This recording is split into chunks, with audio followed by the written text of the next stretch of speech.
สำบายดีพี่น้องป้องปายเบิดทุกผู้ทุกคนเนาะมาทุกคนมื้อนี้ได้เป็นสิฮ้องว่าได้พี่น้องเอ้ยกุ้งราดน้ำจิ้มพี่น้องเอ้ยนี่ล้างขี้ล้างหยังแบนๆคักแน่เลยพี่น้องเอ้ยแล้วใส่มะเขือน้ำพี่น้องเอ้ยโอ้ลืมเอาบวงเนาะมาแซ่บกันเด้อพี่น้องนี่เลยพี่น้อง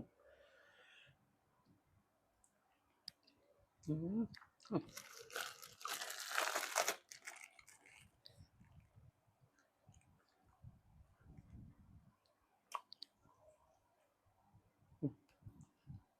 ื้อครับ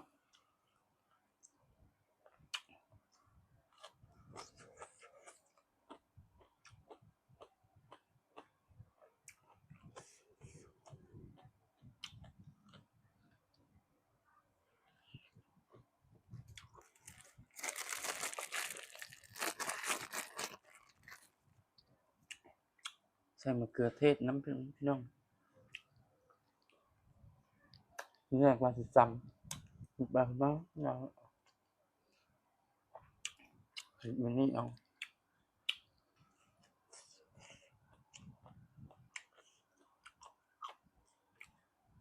อือจิ้มแบบนี้พี่น้อง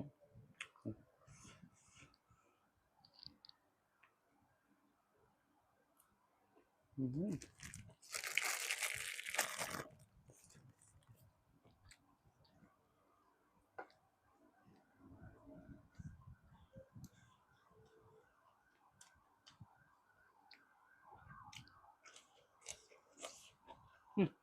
บวงพี่น้อง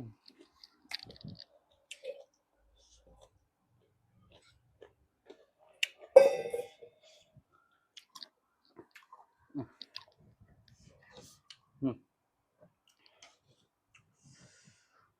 อันนี้ซั่วนี่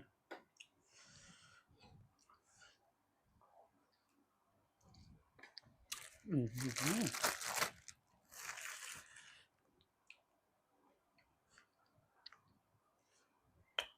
เปรี้ยวในใจ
บ่กินเด้อผักพี่น้องเพราะงั้นอย่าตำเกินไปเนาะนี่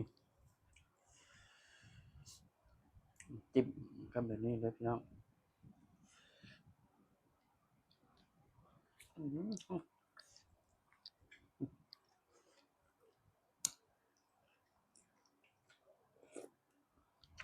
อื้อฮือ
สิฮ้องกัน เมนูนี้เมนูหยังพี่น้องฮ้องว่าจุกุ้งก็ได้จุกุ้งเนาะ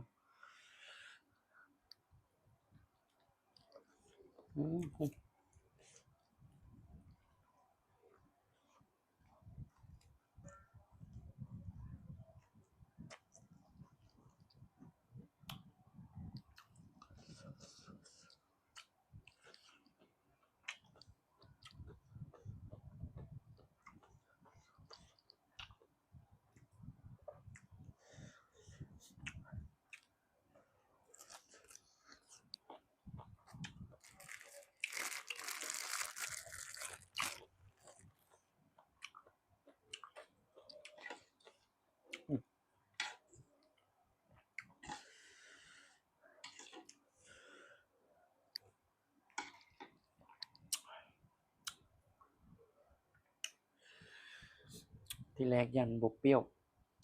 เลยใส่หมักเล่นไปนำพี่น้อง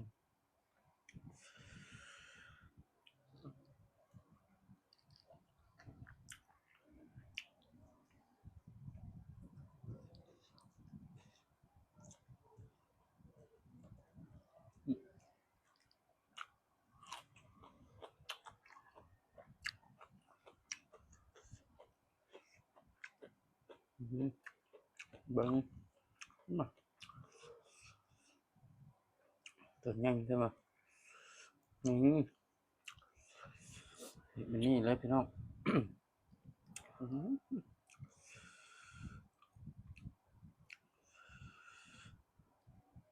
น้ำจิ้มก็ข้นมาก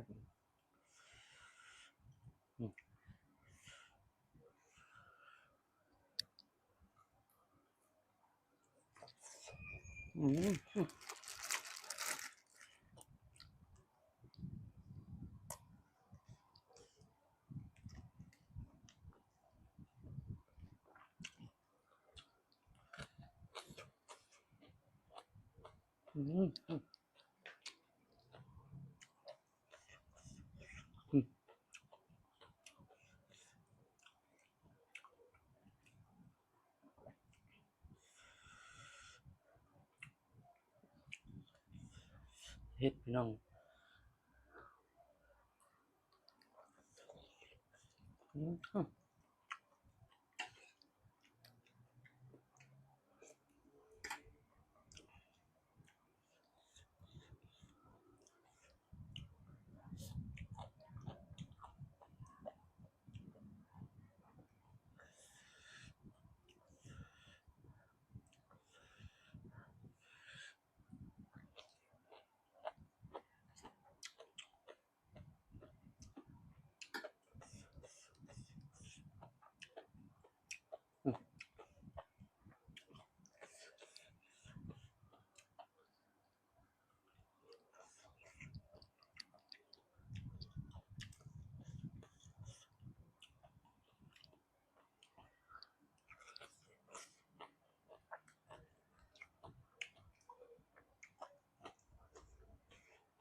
เมนูนี้บ่เคยเฮ็ดกินจักเทื่อพี่น้อง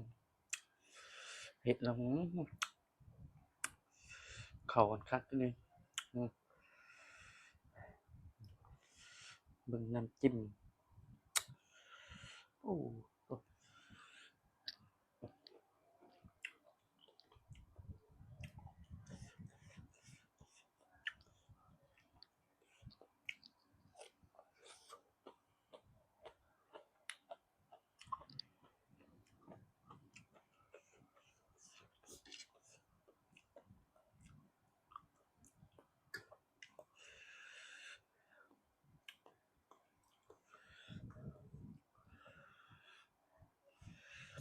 ก่อนสิมาเฮ็ดน่ะเฮาล้างน้ำสะอาดสัก3น้ำแล้วก็มาใส่โซดาพี่น้องจัก10นาทีแล้วก็ไปล้างน้ำอีก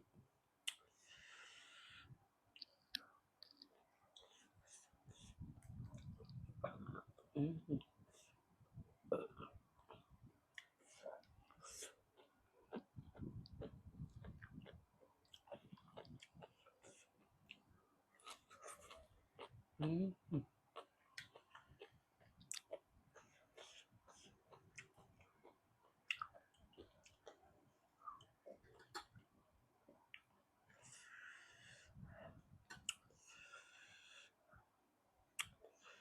เบิ่งคำนี้สด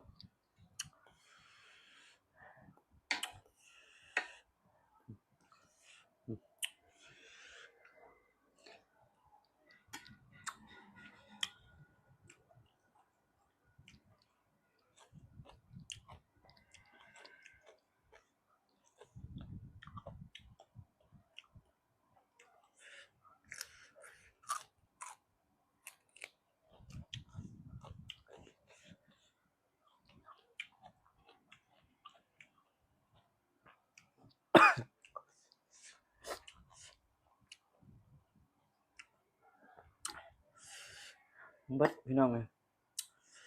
เสร็จเรียบร้อยโอ้คักเมนูนี้ใครอยากอะลองไปเฮ็ดเบิ่งพี่น้องเอ้ยอย่าบอกว่าคักแฮงอีหลีก่อนอื่นมาเฟรมก็ฝากกดไลค์กดแชร์ให้เด้อพี่น้องเอ้ยฝากกดติดตามนำแหน่แล้วก็กดกระลิ่งรับชมเพื่อการแจ้งเตือนเนาะพี่น้องรับชมคลิปต่อไปเนาะ